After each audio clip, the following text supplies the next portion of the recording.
y el mundo. Soy Carmen Enit Acevedo y estamos en Bonita Radio a las 11:01 de la mañana. Esto es lo último. Miren, el yoripari no se acaba entre los líderes del Partido Nuevo Progresista por la colgada de Manuel Torres Nieves, Contralor, y Larry Selhammer, secretario de Estado designado.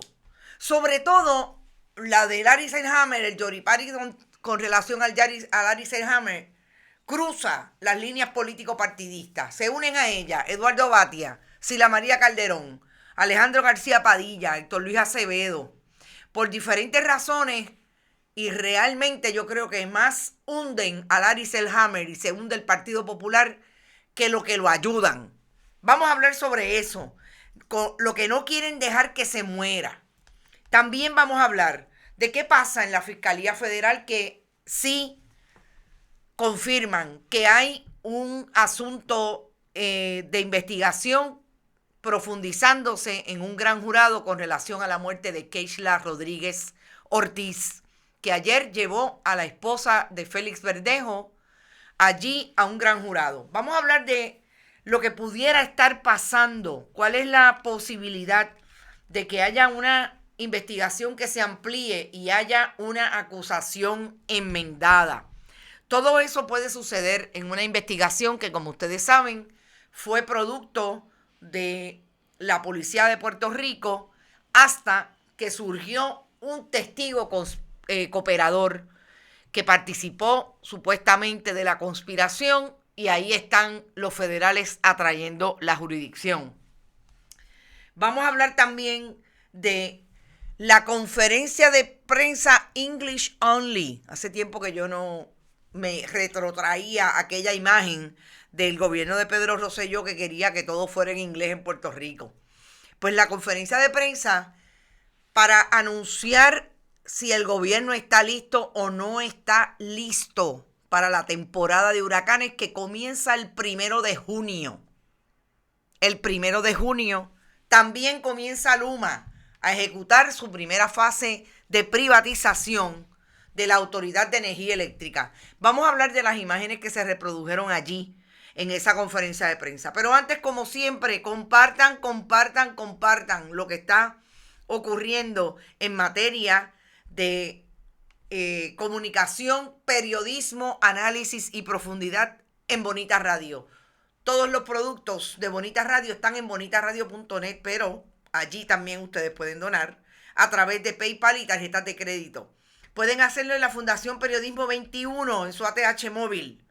La fundación recibe cheques o giros postales a través del correo PMB 284, PO Box 19400, San Juan, Puerto Rico 00919-4000.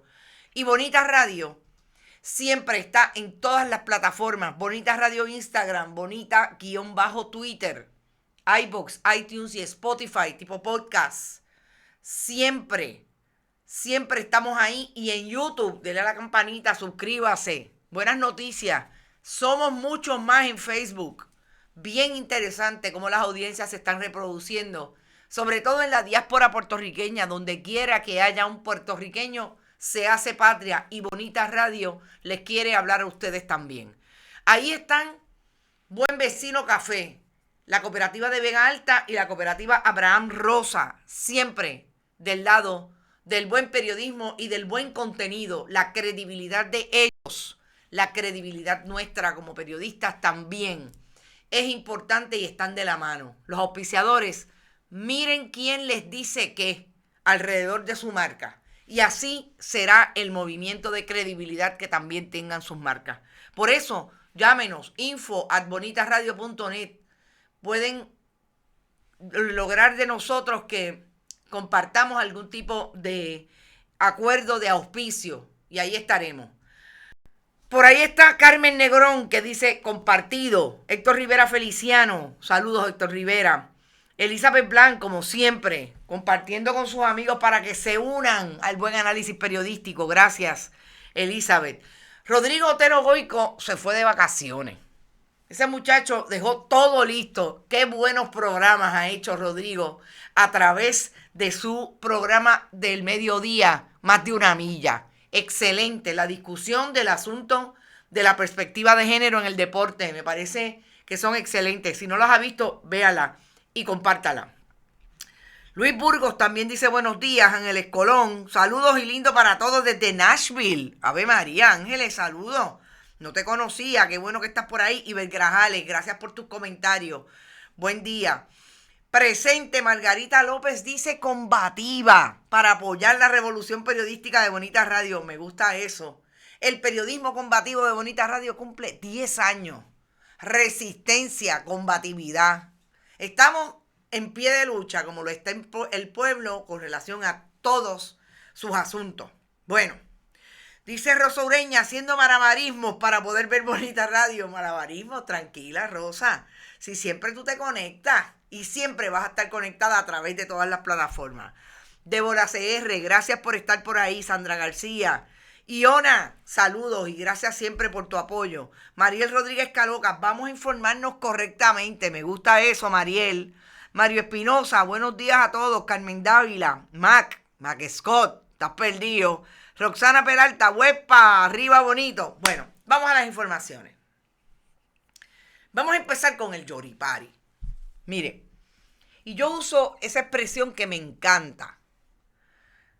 Esta mañana grabamos un programa, déjenme darle la bienvenida como siempre a la querida directora técnica Verónica Vega Bond. Tiene más apellidos que chavos en el banco. Saludos, Verónica, y gracias por tu apoyo siempre. Yo me gusta esa palabra porque yo estaba grabando esta mañana un programa que pasaremos el sábado, lo verán. Una entrevista puntual con uno de nuestros primeros internautas que tuvo Bonita Radio en términos de la interacción que teníamos con ustedes, Iván Hernández. Iván fue un líder sindical posicionado en la organización sindical desde el comité de disciplina de la organización donde estaba, la Unión Independiente de Empleados Telefónicos. ¿Quién se puede olvidar de las imágenes terribles que nos dejó la huelga de la Telefónica cuando Pedro Rosselló González era gobernador de Puerto Rico y vendió la compañía telefónica? Nadie se puede olvidar de eso. Pues hablando con Iván, yo le decía, Iván, qué momento más diferente, ¿verdad? Estamos hoy en el 2021, lo que significa frente a aquella otra organización que hubo alrededor de un movimiento de privatización. Cuando estoy hablando con él, me confronto con esas imágenes nuevas que las provee el movimiento, el momento que vivimos en términos de las plataformas de comunicación. Y yo pienso que en aquel momento la discusión pública alrededor de la huelga de la Telefónica, que se amplió a mucho más allá del proyecto de privatización, que la gente compartió y apoyó el movimiento sindical en aquel momento. Me surge esta imagen que recorrió el mundo después que el compañero de Primera Hora, fotógrafo, específicamente Guiliano Deportú, Guiliano, que hoy es médico, ya no ejerce el fotoperiodismo, cómo se sustituyen esas imágenes en el ámbito de la opinión pública por otras que se reproducen mucho más rápido. Esta imagen dolorosa de la represión que ejerció en aquel momento la policía contra los trabajadores de la Telefónica fue mucho más lenta para que la gente conociera lo que estaba pasando. Pero vis a vis y en el contexto de la colgada que le dio la legislatura de Puerto Rico en la Cámara de Representantes a Larry Selhammer, hay otras imágenes que se reproducen, pero mucho más rápido.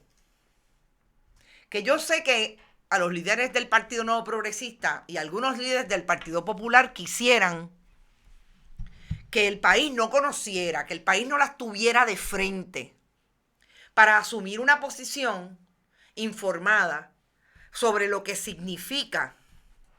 Y ya discutimos el balance de poderes, y ya discutimos el peso, los pesos y contrapesos, la negociación en medio de ese sistema republicano de gobierno, etc. Pero hay un asunto que, en el medio del análisis del Yoripari, ese liderato conservador de ambos partidos de mayoría o de minoría en este caso, pero vamos, se están repartiendo las minorías, no quieren reconocer que está planteado en la discusión de la colgada de Larry Selhammer. Y yo creo que la mejor evidencia de esto es un meme denuncia que se acaba de publicar ayer, evidenciando lo que hemos venido diciendo, evidenciando gráficamente. Recordemos que lo mejor que tiene la propuesta mediática hoy es que esto se puede dar de una manera orgánica y rápida. Este meme no es otra cosa que la explicación gráfica de los que todavía están aludiendo a que fue el pueblo el que perdió cuando Larry Selhammer fue colgado en la legislatura de Puerto Rico como secretario designado de Estado. Fíjense que nosotros habíamos podido traer la información que teníamos corroborada de que la familia de Larry Selhammer es una familia unida, es una familia que todos están por el bien de todos, partiendo de un denominador común, que es que Larry Selhammer es un líder político del Partido Nuevo Progresista que llegó a ser vicepresidente del Senado de Puerto Rico después que en el 2008 ganó una primera elección. Y ahí están las vinculaciones de Larry Selhammer con el proyecto gubernamental, atado lo más importante a mi juicio en términos de cómo podemos leer lo que ocurrió en la legislatura en su contra, a lo que es la privatización de la Autoridad de Energía Eléctrica y el contrato de Luma. Y yo quiero que vayamos al meme. Y yo lo llamo un meme denuncia. Y esto es lo más cercano a lo que pudo haber sido una investigación que en la prensa escrita del 1998 nos hubiera podido tomar par de horas. Y obviamente al periódico reproducirla en el periódico de mañana. Pero esto ocurrió tan rápido como que se denunció, lo trajimos en el periodismo independiente y ya ahí están las imágenes. ¿Y por qué yo lo quiero traer con relación al Yoripari? Porque uno de los que dijo que Larry Selhammer era un servidor público de primera fue Eduardo Batia. Y a Eduardo Batia lo único que tenía que establecer era que él fue el coautor de la ley de conversión energética, renovación energética, como fuera el nombre tan largo. Ahí está la imagen de Eduardo Batia con Larry Selhammer con unos cascos de la Autoridad de Energía Eléctrica. Con unos cascos de la Autoridad de Energía Eléctrica que hoy se convertirán en los cascos de Luma. Entonces, tal vez la creatividad al servicio de la denuncia traiga esa imagen nuevamente con los cascos de Luma, porque en eso convirtieron hasta el momento a la Autoridad de Energía Eléctrica. Si evidencia que Linda Anadón y pone su cara como una de las personas que también vive de ese proyecto energético, Larry Selhammer, Eduardo Batia, Ramón Luis Nieves Pérez, etc. Están las hijas de Larry Selhammer, el hijo de Larry Selhammer, todas ubicadas y todos ubicados en los diferentes proyectos. Una de ellas, la última, Desiree, que una de las cosas que me dice un colega periodista ayer es que tan pronto esa joven se graduó de la Escuela de Derecho, fue directamente a una superplaza, una superposición en la División de Víctimas a Delitos en el Departamento de Justicia. Y entonces, ¿qué es lo más importante en términos del Yoripari?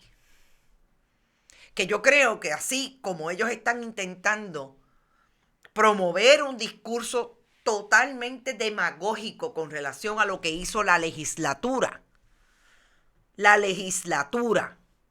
Y gracias Ilis Alicea por decir que ese otro personaje del entretenimiento, analista de noticias, dice que es la legislatura popular. No, el problema que tiene ese analista es que tiene que decir que quien también le votó en contra a ese nombramiento de Larry Selhammer es la senadora del Partido Independentista, María de Lourdes Santiago. Y María de Lourdes Santiago lo dijo claramente. Y yo la voy a citar. María de Lourdes Santiago dice, en medio del Yoripari de los legisladores del Partido Nuevo Progresista y algunos del PNP, mira qué pretensión del gobernador de decir que el secretario de Estado sería abanderado de Luma.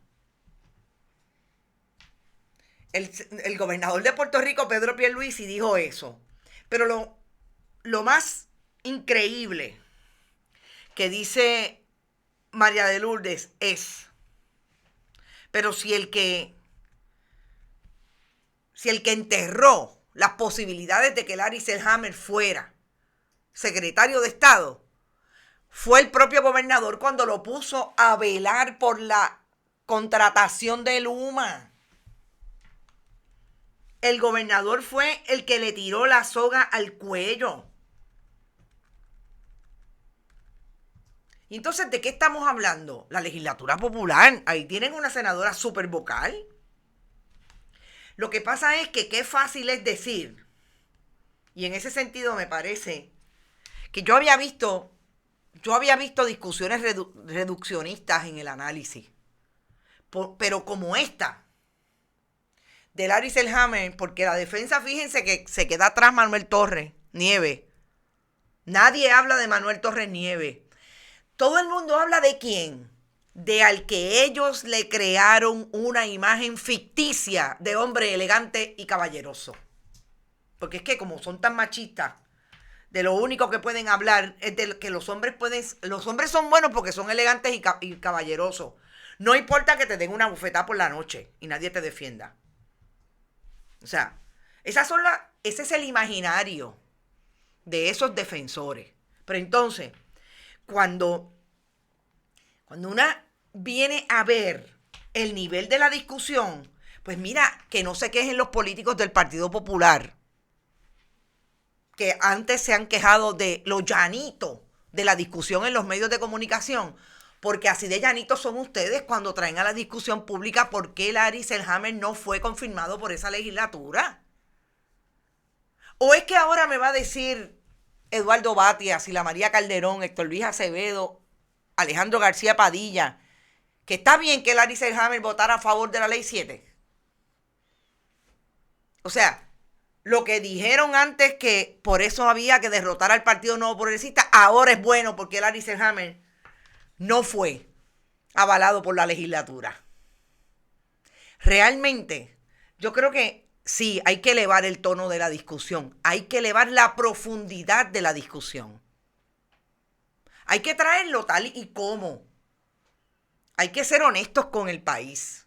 No le digamos al país que para esto sí, para aquello no. No, vamos a traerlo tal y como. Y las miradas y los imaginarios que se deben crear con relación a las figuras políticas no pueden ser así de llanitas. Porque ahí está la evidencia. Nosotros no nos estamos sacando de la manga.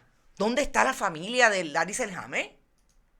Nosotros no nos estamos sacando de la manga de qué manera votó y cuál es la trayectoria histórica de Larry Selhammer en favor o en contra de las posiciones del pueblo.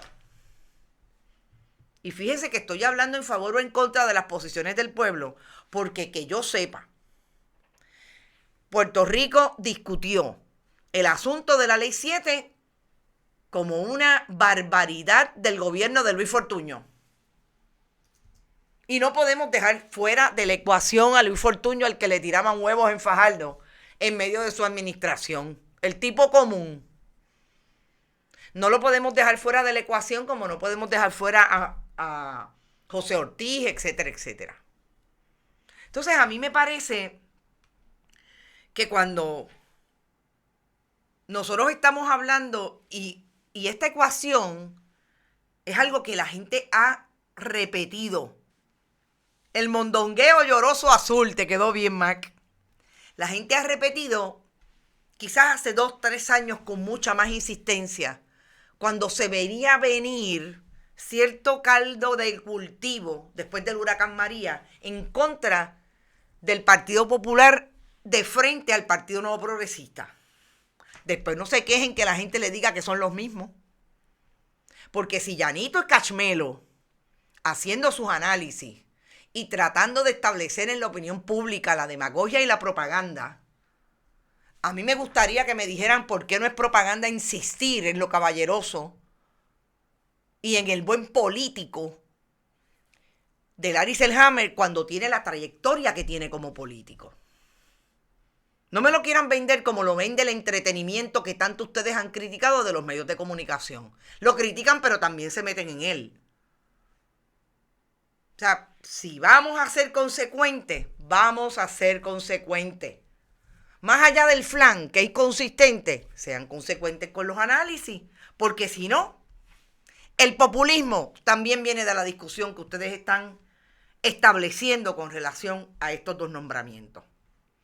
Esa mafia no se abochorna, dice Elizabeth Blanc. Sí, se está frizando un poco. Tranquilo, que es que somos muchos más y todos los internet se pueden frizar porque somos muchos más y esto es positivo. Bueno, y de ahí me voy. Exagerar la caballerosidad es exaltar el machismo. Exacto, José Rodríguez. Gracias.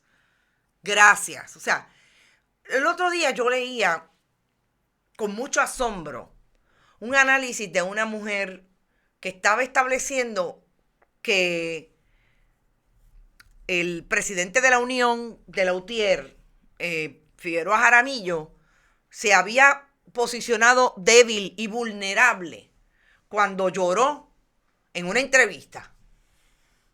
¿De verdad que las mujeres van a insistir en el discurso machista de que los hombres no lloran? ¿De verdad que nosotros tenemos que decir que usted se vulnera porque llora? Pues si estaba emocionado, porque en efecto le están tocando lo que a la Unión hasta cierto punto se le fue de las manos, que es toda la defensa de sus trabajadores en medio de esta controversia Luma. Y que ahora están tirando los últimos cartuchos a ver qué ocurre a partir del 1 de junio. Lucha que yo estoy segura que no van a atajar, independientemente de los muchos o de los menos. Yo estoy segura que va a estar ahí y siento que la gente está entendiendo que el problema de Luma no es un problema de la autoridad de los empleados de la UTIER. Es un problema del país. ¿De verdad que nos vamos a decir que no podemos decirle al enemigo que tenemos sensibilidad? No, por favor. Yo creo que esas miradas están pasé. A mí me parece que están pasé. Ay, Carmen, los tienes nerviosos. Esto no para de frizarse. Tranquila, que estamos aquí. Entonces, después de ahí, dice Milagros, un hombre que llora es porque muchas veces el alma le duele ante la impotencia de no poder hacer más. Claro, también esa es, gracias Milagro por tu comentario, a lo que enseñaron a esa generación de hombres. Y yo espero que esta nueva generación entienda que eso no es así, que la sensibilidad de seres humanos independientemente del género y del sexo. Así que es otra manera de traer la discusión. En la Pedro Albizu Campos Levitown cuando era gobernador y lo esperaron que saliera del lobby de la escuela. Me estás hablando de Luis Fortuño y Bet Padua, saludos, que saliera del lobby y le tiraron una bola de baloncesto en la cabeza desde el techo del lobby. ¡Wow! ¡Qué interesante! Esa no la sabía. Si tiene fotos, envíalas, porque esa es buena. Bueno, mientras todo esto ocurre, el gobierno de Puerto Rico, sin el gobernador de Puerto Rico, Pedro Pierluisi, qué interesante, hizo ayer una conferencia de prensa para decir que Luma y Puerto Rico y el gobierno están listos para iniciar el próximo 1 de junio más allá de la temporada de huracanes, la participación de Luma como privatizador de la Autoridad de Energía Eléctrica. Y aquí yo creo que nosotros debemos ir un poco atrás. ¿Cuáles han sido las participaciones o el apantallaje que el gobierno de Puerto Rico desde sus diferentes administraciones establece alrededor de una temporada de huracanes? Pues si nos vamos atrás podemos ver los esfuerzos de imagen de Pedro Rosselló González, que eran todo el mundo vestido básicamente igual, con jacket, con gorros, con gorras en algunas ocasiones, con casco, como si todos fueran para la guerra, como si todos ellos en aquel momento fueran los que iban a detener los huracanes. Es parte de la proyección pública que quisiera dar el gobierno de Puerto Rico. En el caso de Sila María Calderón, tenía alguna imagen, pero con un control distinto, partiendo no solamente de la imagen de la ejecutiva en aquel momento, sino también de los diferentes jefes y jefas de agencia. Pedro Rosselló González siempre lo hacía alrededor de su imagen. Oiga, Ricardo Rosselló Nevares se convirtió, además del primer gobernador de la historia de Puerto Rico que tiene que renunciar porque el pueblo se lo pide. Ave María, eso es una buena analogía con la cerveza que establece que el cuerpo se la pide.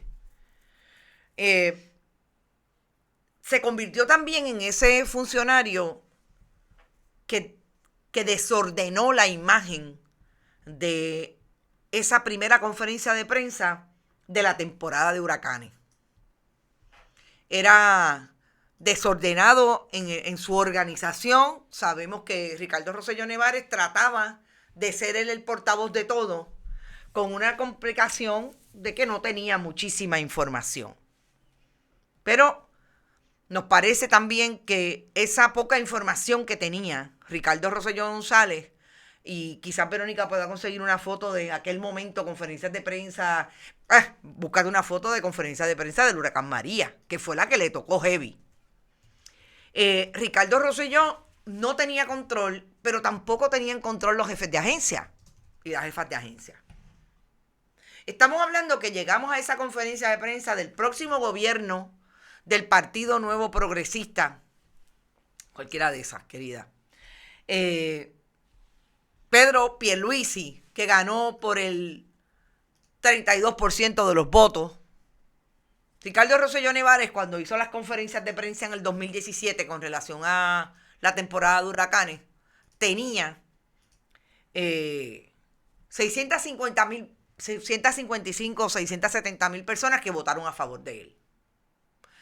En este momento, Pedro Rosselló dice que puede, Pedro Pierluisi dice que puede contar, o por lo menos la imagen de Pedro Pierluisi, puede contar solamente con 405,000.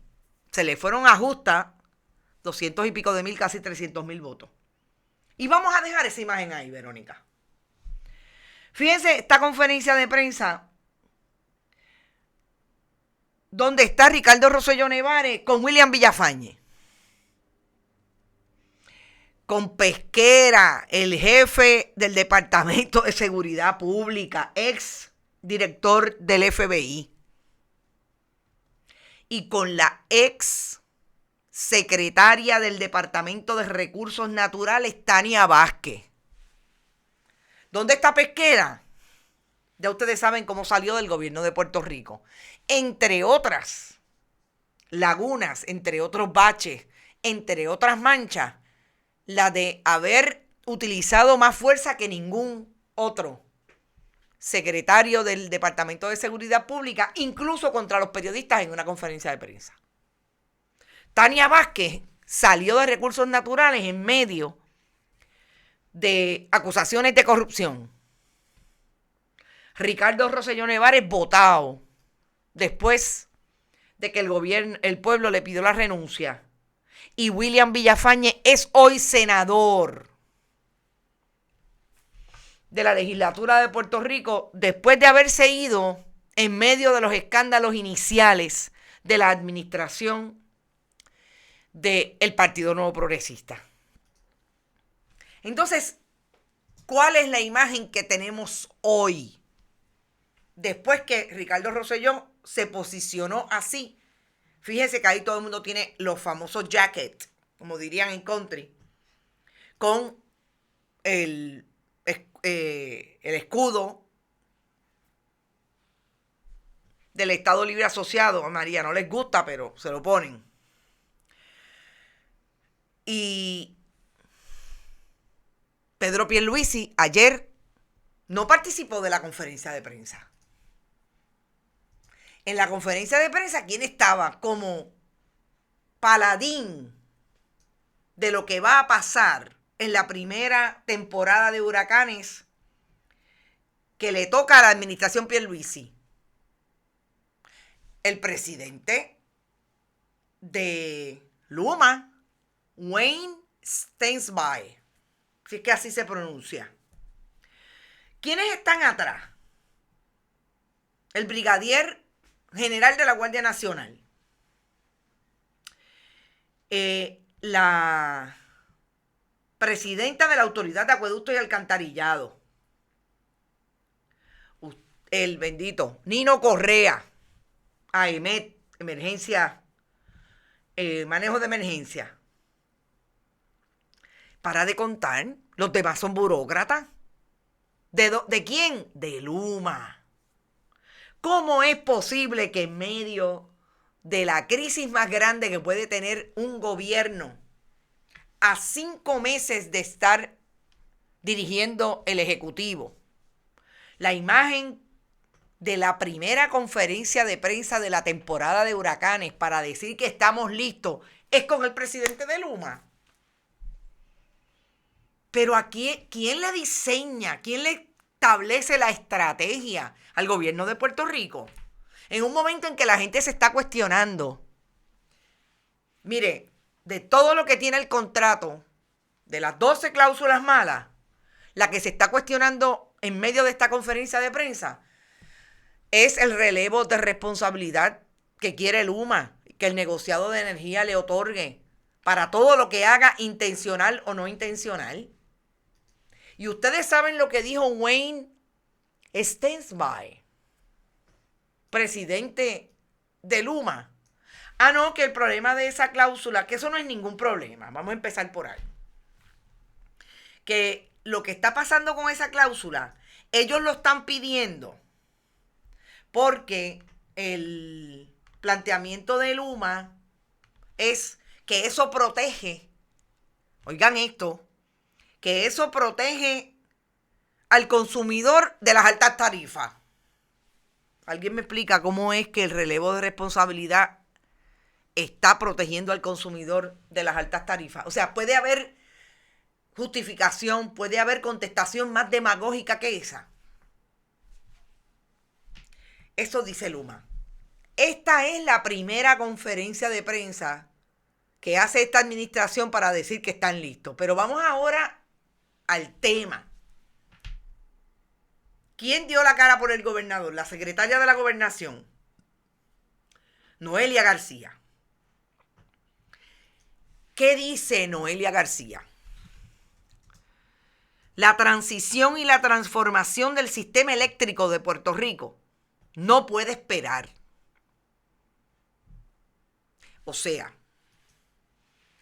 que Noelia García, como representante del gobernador ayer en esa conferencia de prensa, posiciona la transición hacia Luma supuestamente como una reconstrucción, como el proyecto de reconstrucción de la red eléctrica, por encima, en términos de proyección, a lo que se ha venido discutiendo de lo malo que es el contrato de Luma. El problema es que lo que logra es equiparar este discurso con este. El discurso de que en efecto no es bueno para Puerto Rico esa negociación, de las fisuras que tiene con relación a los obreros diestros. Noelia García, los celadores de Puerto Rico, esos que se trepan en los postes, esos que ustedes dijeron como partido en el poder cuando Ricardo Rosselló Nevares era el gobernador, que eran los héroes. Esos que el país sabe. Como leía yo esta mañana de una amiga de Santurce, que llegaban, que uno los llamaba porque tenía problemas con el recién instalado servicio, y ellos llegaban y la gente se reunía alrededor de ellos y les daba comida, etcétera, porque hacía 16 horas que estaban en los camiones. Esos han sido trasladados en algunos casos a ser guardias de seguridad en el centro médico. O sea, ¿cómo es posible que el gobierno de Puerto Rico se atreva a hacer una conferencia de prensa para decir que el problema, la rehabilitación del sistema no puede esperar, pero es que no tienen la gente para rehabilitarlo? Luma dice que tiene. Yo realmente, a las palabras de Steinsby, tengo que decir que sin evidencia, las palabras se las lleva el viento. ¿Dónde está Steinsby? Mire, no se pare ahí a decirme que usted tiene 2,000 personas. ¿Dónde está la evidencia de que usted reclutó 2,000 personas, de las que el 60% son de los que van para la calle cuando haya alguna crisis en el sistema de energía por razón de un evento climatológico? Yo no sé si Steinsby lo sabe, pero en Puerto Rico el sistema eléctrico se puede, tiene problemas, puede ser una crisis, 4 gotas de agua que caigan. Vientos de 50 millas por hora. Porque básicamente el problema Steinsby es que a esa red no se le dio mantenimiento por los pasados 40 años. Que todo el mundo venía a decir que lo iba a hacer, pero realmente lo que pasaba era que seguían dándole puestos para arriba a los amigos del alma, a los hijos, a las hijas, a los buenos PNP, a los buenos populares, y esa red se convirtió en un problema para el país. Entonces, ¿dónde está la evidencia de que tienen los 2,000 empleados? No hay evidencia. Dice Nivia Rodríguez, saludos Nivia. Renunciaron, déjame ver, los jackets eran parte de la propaganda, así mismo. Vamos a ver, bueno, no puedo ir para atrás, ni modo. Entonces, esa es la imagen de la primera conferencia de prensa que da Pedro Pierluisi, que él no da cara. La clase obrera de Puerto Rico, dice Robert Baldwin, militando en y votando por los populares y los PNP, solamente demuestra que padecen del síndrome de Estocolmo. Yo quisiera que mañana, el sábado, escuché esa entrevista con Iván. Me parece que es importante unas referencias que él hace ahí. Yo creo que hay aquí mucho de que hay un trabajo que había que hacer que no se hizo alrededor del interior de las matrículas y sobre todo la vinculación con el país. Pero insisto, hoy no es a los sindicatos que le pasen factura sus matrículas. Hoy es el país. Y lo que puede pasar en Puerto Rico en medio de un huracán, a mí no me dio la impresión ayer en esa conferencia de prensa que nadie del gobierno tenga claro que el UMA no tiene la más mínima idea ni la gente para atenderlo.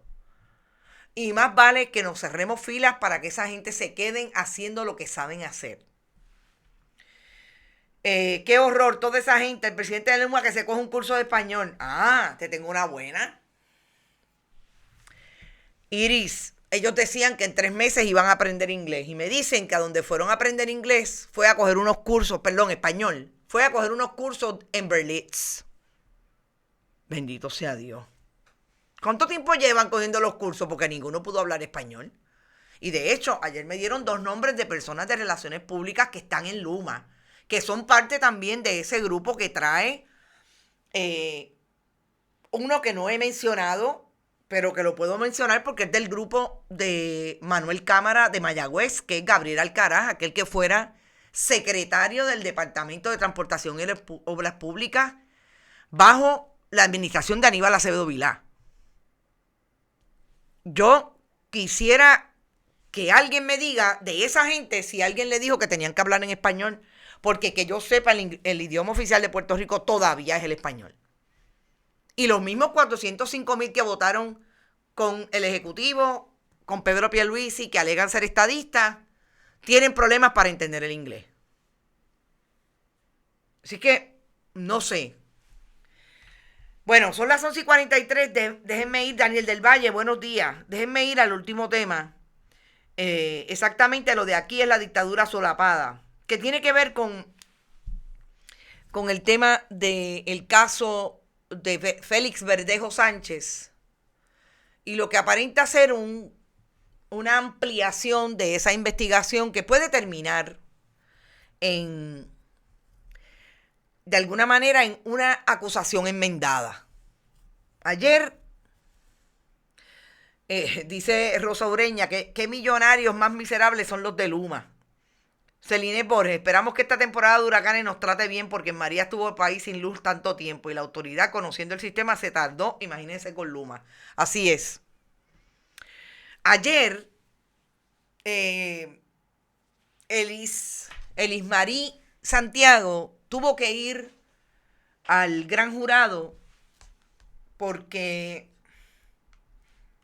hay una sesión, y ayer era miércoles los gran jurados sesionan todos los miércoles en términos de recibir lo que pasa durante la semana con relación a las diferentes acusaciones que le traen como evidencia tanto la Fiscalía como los agentes de ley y orden de las diferentes instituciones del gobierno de Estados Unidos en Puerto Rico. De ley y orden, obviamente.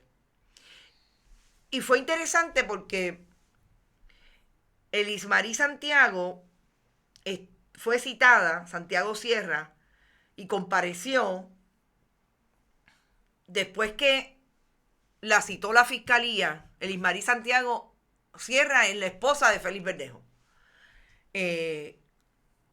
La citó la Fiscalía en una moción que radicó el pasado martes. Santiago Sierra fue entrevistada en un momento dado con relación al asesinato de Keishla. Y ahora sabemos que la Fiscalía en efecto la llevó ante el gran jurado para unas preguntas específicas con relación a esa investigación, que en un momento dado tenía la Policía de Puerto Rico y asumió jurisdicción la Fiscalía de Estados Unidos en Puerto Rico. El abogado de Elismarí Santiago es Pedro Rivera Martínez, y lo único que dijo fue que cumplió con todos los requerimientos de la ley, la comparecencia de su clienta. Y que solo ha tenido 2 entrevistas con las autoridades, la de la policía y la del gran jurado. Los agentes federales no la entrevistaron antes de entrar al gran jurado. Supuestamente la madre de la joven también compareció y ambas contestaron preguntas entre 15 y 20 minutos. La Fiscalía, cuando le radicó una moción al juez Pedro Delgado, que es el que atiende el caso de Félix Verdejo, estableció que por el momento hay una investigación abierta con relación a ese asunto. Confirmó que hay una investigación en curso relacionada con el caso contra Verdejo Sánchez. ¿Por qué es importante que esto se esté dando? Hay dos asuntos que me parecen puntuales. Una, traer a la esposa de Félix Verdejo puede suponer que hayan unos extremos que ese testigo co-conspirador, que es el que le pone el dedo a Félix Verdejo, haya traído información que en efecto puede vincular de alguna manera a esta joven. O que las informaciones que tiene el gobierno de Estados Unidos apunten a otra información que vincule a esta joven con algún evento que se haya dado entre el 24 y el 27, cuando esta joven fue asesinada según la acusación. Esto ampliaría un caso que nos mantuvo en vilo en medio de la denuncia de que Félix Verdejo había tenido que ver con la desaparición en principio de esta joven y finalmente cuando se encontró el cadáver en el embalse San José. Por eso yo siempre dije que había que esperar cómo la fiscalía iba a desmembrar un caso que tenía una narrativa directamente de un alegado coconspirador. Porque a mí me parece que aquí no están todos los que son, ni están todos los que son. Ni son todos los que están, ni están todos los que son. Y yo creo que esto nos da una idea de cómo seguir atendiendo el asunto de este tipo de casos que impactan grandemente la opinión pública, sobre la base también, y dijimos que es distinto cuando hay una figura como Félix Verdejo, que es una figura pública, versus cuando no lo es y los medios de comunicación pues definitivamente no lo traen de la manera espectacular en el caso de muchos tradicionales, como lo traen en este caso. Pero atender esa investigación, atender esos extremos que nosotros no estamos viendo hoy, porque no hay información, todo lo demás ha sido especulación. Ahora nos dicen las autoridades federales que ahí está, que tienen información para confrontar a esa joven. 15 o 20 minutos en el gran jurado, yo les aseguro que no le dijo mucho. 15 o 20 minutos se van entre mi clienta no va a contestar porque tiene derecho a no autoincriminarse. Aquí puede pasar de todo mañana con esta investigación. Y yo creo que es bueno que le sigamos la pista desde el punto de vista de lo que allí está ocurriendo. Porque es una investigación que mucho se cuestiona la jurisdicción por el asunto del carjacking. Si va a influenciar el hecho de que esta joven fue llamada por Verdejo para que compareciera a hablar con él, si eso constituye un carjacking porque ella entró voluntariamente. O sea, aquí hay muchas cuestiones de jurisdicción que pueden empezar a cuestionar la jurisdicción que tiene el gobierno de Estados Unidos en este caso. Y sabemos que el Departamento de Justicia atendió sobre la base de un caso que se resolvió de la jurisdicción primaria y se zafó las manos y dijo que no iba a acusar en este caso, por razón de ese caso que bajó, que podría darle jurisdicción primaria al Departamento de Justicia de Estados Unidos. Dice Cintia, me da la impresión que aquí hay muchos esqueletos escondidos, pica y se extiende. Así es. Iliana Díaz, yo pienso igual, Carmen, aquí debe haber más información por salir. Aquí hay mucha más información por salir. Y por lo que yo lo planteo es por la discusión que tuvimos en algún momento de la manera espectacular que se cubría y el melodrama y el dramatismo que trajo una cobertura insistente por razón de que nuestros medios de comunicación y la manera y las maneras de producir contenidos han cambiado muchísimo. Pero que en este tipo de casos uno tiene que esperar. Esto no puede ser tan rápido como le da share así al contenido en Facebook. Y mire que yo he leído historias de conspiración con relación a este caso. Yo he leído, pero yo digo, wow, si la gente se dedicara a escribir ficción, es fuerte. Tendríamos, olvídese, por diferentes razones. Pero él no se había retirado a atender a su familia. ¿Por qué tanto llorar? Dice Chiqui Torres. Me imagino que estás hablando de Larry Selhammer. Otro gasto para traductores. La familia de la víctima ha desaparecido de los medios. José Pepe. Sí, yo me imagino que desaparecerá porque manejar ese dolor está en otra esfera. Y obviamente, recordemos que aquí hay una orden de mordaza de parte del juez Delgado, que se vuelve a insistir en ella precisamente a base de lo que pasó ayer ante el gran jurado, porque obviamente nos enteramos de que la joven estaba allí. Eso es un poco difícil para los federales porque puede haber una orden, un gag order, como le llaman ellos, y le dirían en country, pero una se entera de quién va al gran jurado porque no los ve salir, los ve entrar, etcétera. En el caso de los colegas que están allí todos los días. Tiene que haber más arrestos, dice Nivia. Yo no lo descarto. Hoy tengo amistades que viven de intérpretes, dice Ramón Pérez. Sí, hay en Puerto Rico hay un mercado de intérpretes. Me imagino que están hablando de el asunto de Luma y de no atenderla. Con relación a Luma, yo quiero decir una última cosa que me parece importante contextualizar el nivel de los testigos o los portavoces que están utilizando, por otro lado, otra facción del Partido Nuevo Progresista para decir que está mal lo de Luma. Sabemos y hablamos aquí de Josué Colón. Josué Colón, el exdirector de la Autoridad de Energía Eléctrica, es este personaje que, según corroboré ayer, es del grupo de Tomás Rivera Chats.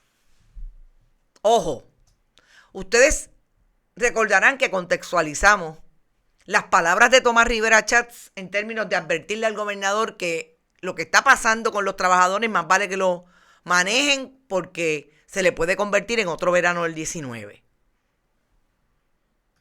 Pues ya sabemos quién fue el mandado al programa de entretenimiento de Tomás Rivera Chats, Josué Colón.